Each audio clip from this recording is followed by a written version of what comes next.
નમસ્કાર વિદ્યાર્થી મિત્રો, ધોરણ 11 ભૂગોળ. આજે પાઠ નંબર 6 વિશે ભણવાનું છે. પાઠ નંબર 6 એટલે ખડકો, ખનિજો અને જમીન વિશે સમજૂતી મેળવવાની છે. તો આપણે પાઠની શરૂઆત કરી વિદ્યાર્થી મિત્રો. તો ભૂ સપાટી ઉપર ઘન અને પ્રવાહી પદાર્થોના વિશાળ આવરણો આવેલા છે. પૃથ્વીનો ઉપરનો પોપડો ઘન પદાર્થનો બનેલો છે. આ ઘન પદાર્થનું આવરણ મુદાવરણ કહેવાય છે. શું કહેવામાં આવે છે વિદ્યાર્થી મિત્રો? તો કે મુદાવરણ કહેવામાં છે. તે નક્કર પદાર્થોનું બનેલું છે જેને ખડક કહે. તે પદાર્થોનું બનેલું છે તે માટે તેને ખડક કહે છે. આ કારણે ઉપરના પોપડાનું મુદાવરણ કે ખડાવરણ પણ કહે છે. ખડકો જુદા જુદા દ્રવ્યોના સંયોજનથી બને છે. તે દ્રવ્યોને ખનિજ કહે છે. આમ એક કે તેથી વધુ ખનિજ દ્રવ્યોનો સંગઠિત જથ્થો એટલે કે ખડક કહેવામાં આવે છે. ખડકોના પ્રકારો વિશે સમજૂતી આપણે મેળવી. તો ખનિજોના પ્રકારો તો કે 1 આગ્નેય ખડક, 2 પ્રસ્તર ખડક અને રૂપાંતરિત ખડકનો સમાવેશ કરવામાં આવે છે. તો પહેલાં આપણે સમજૂતી મેળવીશું આગ્નેય ખડક વિશે.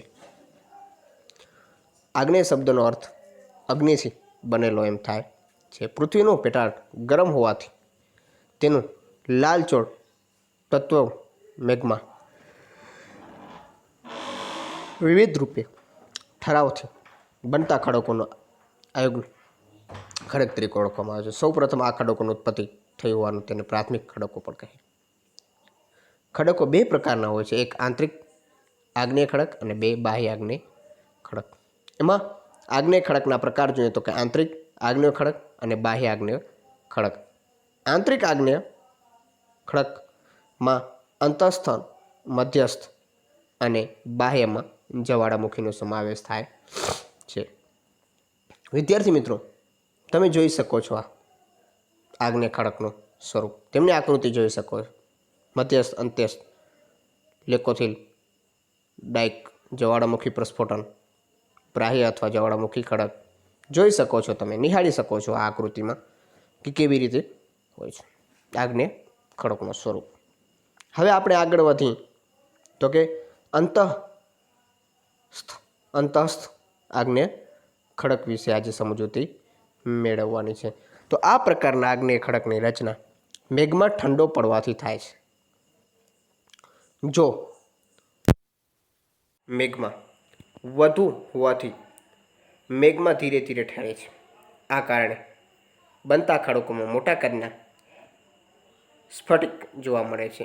ગ્રેનાઇટ ખડક એ અંતઃસ્થ આગ્નેય ખડક ઉત્તમ દ્રષ્ટાંત છે. અંતઃસ્થ ખડકો દક્ષિણ ભારતનો ઉચ્ચ પ્રદેશ, રાજસ્થાન અને મધ્યપ્રદેશ જોવા મળે છે. હવે જોશું આપણે મધ્યસ્થ આગ્નેય ખડક.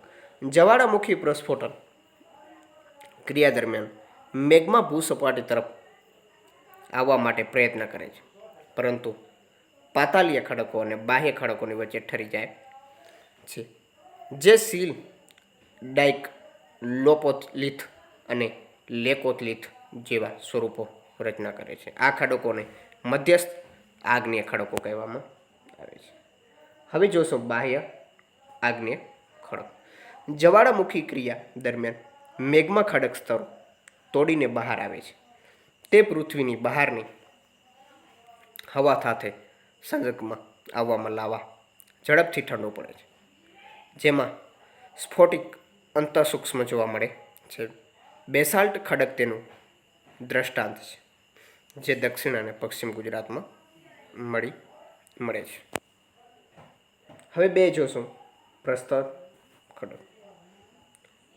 અપક્ષરત અને ઘસારણ બળોના પરિણામે આગ્નેય ખડક તૂટે છે. તેટલા ખડક પદાર્થોનું જળમાં નિક્ષેપણ થતું રહે છે અને તેમાં સ્તરો રચાય છે. આમ એક સ્તર ઉપર બીજું સ્તર રચાય છે. કાળક્રમે તેમાંથી સ્તર રચના ધરાવતા ખડકોનું નિર્માણ થાય છે. કેટલીક વાર આ ખડકોને એટલે જ નિક્ષેપકૃત ખડક તરીકે પણ ઓળખવામાં આવે છે. પ્રસ્તર ખડકોની રચનામાં કેટલાક રાસાયણિક દ્રવ્યો તથા સેન્દ્રિય દ્રવ્યો જોવા મળે છે. આ પદાર્થો પ્રમાણે પ્રસ્તર ખડકોના નીચેના પ્રમાણે પેટા વિભાગો પડે છે. એક પ્રસ્તર ખડકો વિશે માહિતી મેળવી તો ખડક પદાર્થોની નિર્મિતા, રાસાયણિક પદાર્થોની નિર્મિતા, સેન્દ્રિય પદાર્થોનું નિર્મિતા.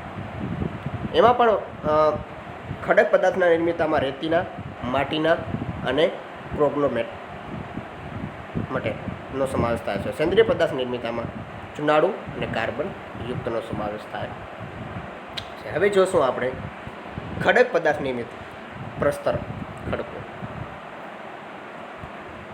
અપક્ષરણ પ્રક્રિયાની ખડકોનું વિભાજન થાય છે. આ ખડકો પદાર્થોનો નદી, હિમ નદી અને પવન જેવા ગતિશીલ બળો અન્યંત્ર લઈ જાય છે.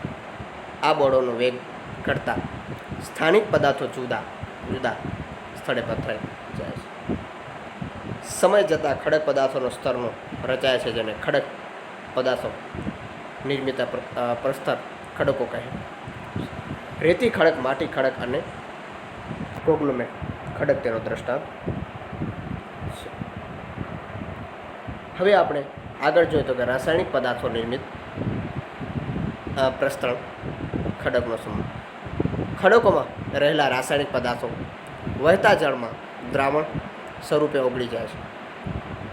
પાણીનો વેગ ઘટતા દ્રાવણ રૂપે ઓગળેલા રાસાયણિક પદાર્થોનું નિક્ષેપણ દ્વારા જે ખડકોનું નિર્માણ થાય છે તેને રાસાયણિક પદાર્થો નિર્મિત પ્રસ્તરણ ખડકો કહે.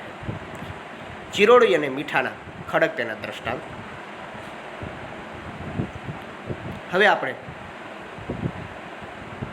આગળ ભણીએ તો કે સેન્દ્રિય પદાર્થ નિર્મિત પ્રસ્તર ખડકો. જીવાવશેષો કે વનસ્પતિના અવશેષો કાળક્રમે જમા થવાથી ખડકોનું સ્વરૂપ ધારણ કરે છે. ચૂના અને કાર્બનના પ્રમાણ અનુસાર તેના બે પેટા વિભાગો પડે છે. ચૂનાયુક્ત ખડકો તૂટવાથી તે નદીઓ દ્વારા આવા ચૂનાળુ પદાર્થો દ્રવ્ય સ્વરૂપે સમુદ્રમાં ઠલવાય છે. આ ચૂનાળુ દ્રવ્યોનો ઉપયોગ પરવાળા જેવા સૂક્ષ્મ જીવો પોતાના ખોરાકમાં કરે છે.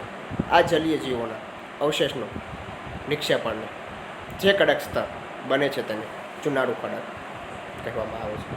વનસ્પતિના અવશેષો દટાઈ જવાથી દબાણ તથા આંતરિક ગરમીની લાંબા ગાળાનું અસરથી ખડકોનું નિર્માણ થાય છે, જેને કાર્બન યુક્ત ખડકો. ખનિજ કોલસો તેનું ઉત્તમ દ્રષ્ટાંત છે. રૂપાંતરિત ખડક. હવે આગળ જોઈશું આપણે રૂપાંતરિત ખડકો.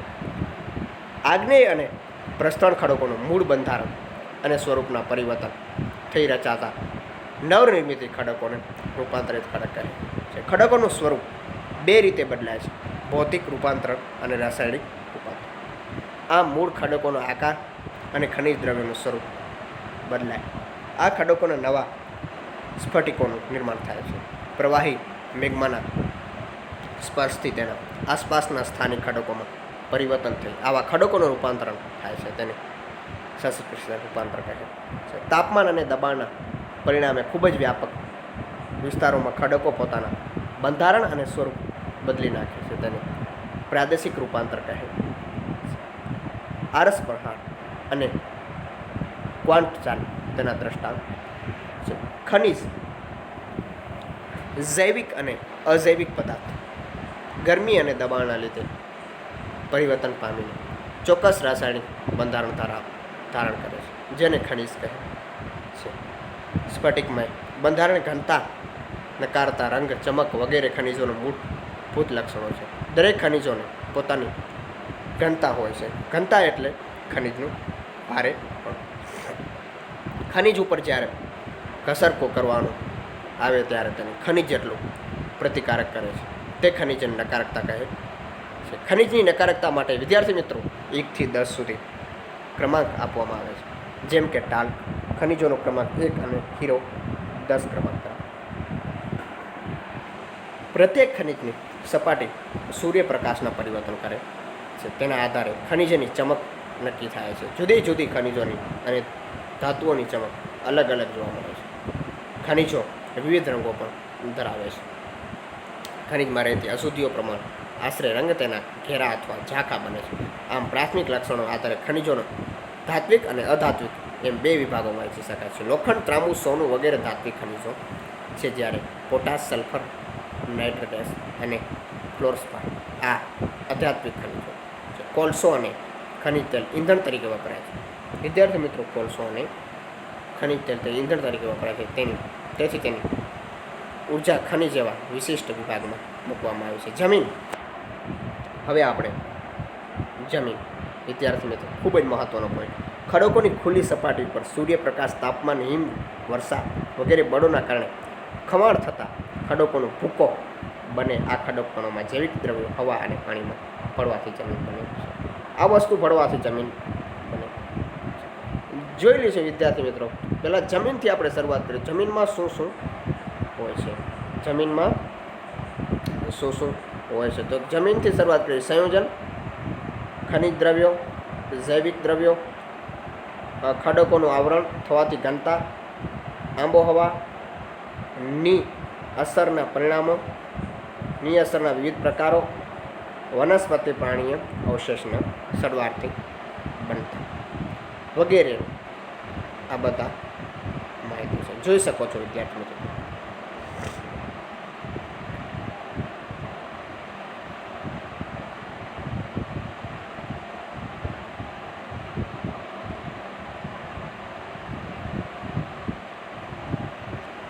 હવે આપણે આગળ હતી તો કે આબોહવાની અસર પરિણામે તળ ખડકોના ખવાણથી બનતા ખનિજ દ્રવ્યો અને વનસ્પતિ પ્રાણીય અવશેષો સડવાથી બનતા જૈવિક દ્રવ્યોનું તૈયાર થયેલા અસંગઠિત પદાર્થોના પાતળા સ્તરને જમીન કહે છે. પાતળો સ્તર હોય છે તેને જમીન કહેવામાં આવે છે. જમીનના મુખ્ય 4 ભૌતિક લક્ષણો છે. 1 રંગ, કણ રચના, 3 કણોની ગોઠવણી અને 4 સ્તર રચના. રંગ અને જમીનનું મહત્વનું લક્ષણ છે. રંગ એ જમીનનું ખૂબ જ મહત્વનું લક્ષણ છે. ખનિજ તત્વો તથા ઉત્પત્તિની પ્રક્રિયા પ્રમાણે રંગ બદલાય છે. ઘેરા રંગની માટીમાં દ્રવ્યોની વધુ હોય છે. રાતા પીળા અને બદામી રંગના જમીનનું લોહ તત્વોનું પ્રમાણ વધારે છે. અલગ અલગ પ્રકારના જમીનના બંધારણમાં રેતી માટીના પ્રમાણ અલગ અલગ હોય છે. રેતીના કણોનું કદ મોટું અને માટીના કણોનું કદ નાનું જોવા મળે છે. તેથી જે જમીનમાં ભેજના સંગ્રહ કરવાની ક્ષમતા વધારે રહેતી છે અને તેમાં વધુ ફળદ્રુપતા જોવા, તેમાં ખૂબ જ વધુ ફળદ્રુપતા જોવા. જુદા જુદા જમીન કણો પરસ્પર અલગ અલગ ગોઠવાયેલા જોવા મળે છે. તેથી જમીનની કણ ગોઠવણી રચના છે. ગોઠવણીની જમીનની છિદ્રાળુનું નક્કી થાય છે. આમ વિશિષ્ટ ગોઠવણી કે રચનાની જમીનમાં હવા, પાણી અને વનસ્પતિના મૂળ સહેલાઈથી પ્રવેશી જોઈ શકો છો વિદ્યાર્થી મિત્રો. તમે જોઈ શકો છો જમીનનું પ્રાયશ્ય. જૈવિક દ્રવ્યોનું બનેલું માટીનું પ્રથમ સ્તર રેતી અને માટી, અપક્ષિપિત સ્તર નાના કાંકરા અને ખડકો અને તળ ખડકો. એ સ્તર, બી સ્તર, સી સ્તર અને ડી સ્તરનો સમાવેશ કરવાનો જોઈ શકો છો.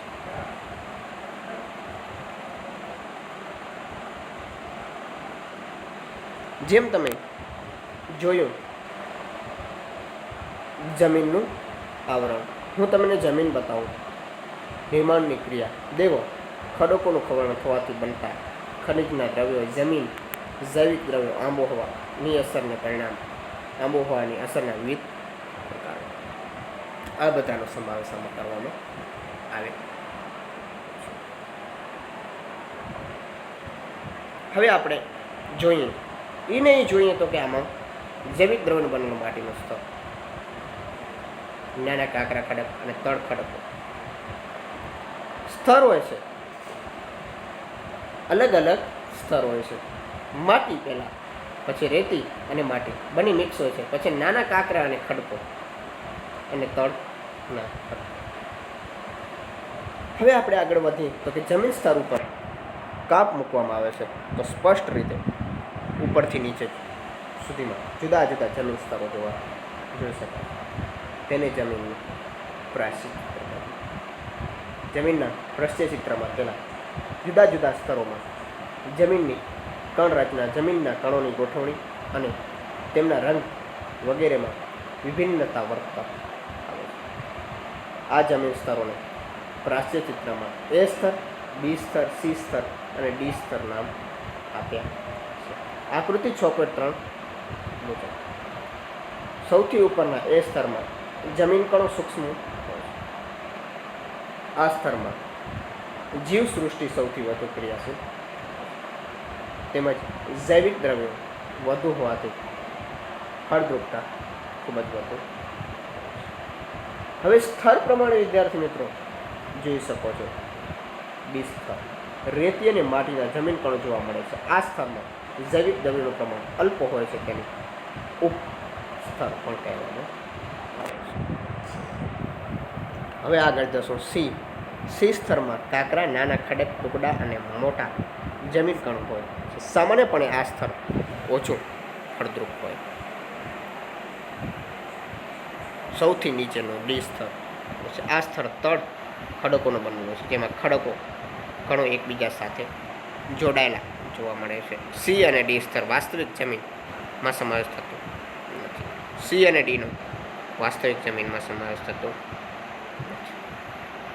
હવે જોશો જમીનના પ્રકારો. જમીન નિર્માણ પ્રક્રિયા અનુસાર જમીનના મુખ્ય બે વિભાગોમાં પાડી શકાય છે. એક સ્વસ્થાનીય જમીન અને બે સ્થળાંતરીય જમીન. તળ ખડકોમાં ખવાણથી જમીન બન્યા પછી એના એ જ સ્થાન પર ટકી રહે તેવી જમીનને સ્વસ્થાનીય જમીન કહે છે. વન પ્રદેશોમાં આ પ્રકારની જમીન જોવા મળે છે. નદી, હિમનદી, પર્વત જેવા ગતિશીલ બળોના કારણે ઉદ્ભવ સ્થાનેથી ખડકબોજ અને કાંપ વગેરે સ્થળાંતર થઈ બીજી જ જગ્યાએ પથરાયેલી જે જમીનનું નિર્માણ થાય છે તેને સ્થળાંતરિત જમીન કહે. આ પ્રકારની જમીન ફળદ્રુપ હોય છે, તેમાં જૈવિક અને ખનિજ દ્રવ્યોનું સૂક્ષ્મ માટી કણો વધુ પ્રમાણમાં જોવા મળે છે. અને ગંગા નદીનું મેદાન પણ આ પ્રકારનું છે. ગંગા નદીનું મેદાન છે તે પણ આ પ્રકારનું છે. તો જોયો આપણે જમીનના પ્રકાર. તો વિદ્યાર્થી મિત્રો, અહીંયા જ આપણે પાઠ પૂરો. Thank you.